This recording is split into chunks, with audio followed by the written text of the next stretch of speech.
Okay, so we've talked this week about what worry is, where it comes from, and what scripture says about it. Today, I want to get practical, but in a very different way. I want to talk about what worry is actually doing to you, not just mentally, physically. Because when you understand the full cost of chronic worry, it'll stop feeling like a harmless habit, and start feeling like something that you really want to tackle head on. So let's start with what happens in your body when you worry. So when your brain perceives a threat, whether it's real or imagined, because remember, it can't tell the difference, it triggers your stress response. So, to get technical just for a second, your hypothalamus fires a signal to your adrenal glands, which release cortisol and adrenaline.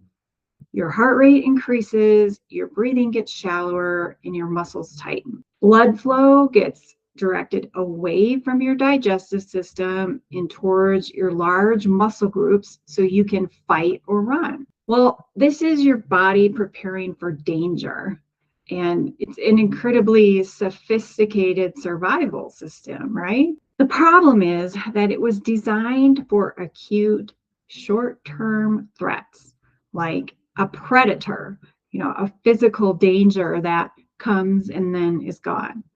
It wasn't designed to be activated for hours at a time while we sit worrying about something that might never happen. So when worry becomes chronic, when the stress response gets triggered over and over, day after day, the effects compound. You'll see effects in sleep quality, immune function, memory, and concentration. And here's the one that matters most to us as competitors. Chronic worry degrades our performance. So the prefrontal cortex, the part of your brain responsible for focus and decision making, it's impaired under this, prolonged stress. So the very things you need most in competition, like clear thinking, quick reaction, calm focus, those are the first things that worry starts to erode. So let's talk about the emotional toll too, because this one is kind of sneaky. Chronic worry breeds more worry. So the more time you spend in that worry loop, the more your brain feels that it's normal, like your default state. And neuroscience tells us that neurons that fire together wire together. So every time you choose worry, you're deepening and strengthening that neural pathway.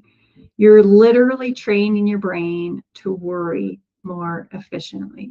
Now, I say all of this not to add to your worry, because of course that is the last thing I want to do, but because I want you to see worry for what it actually is.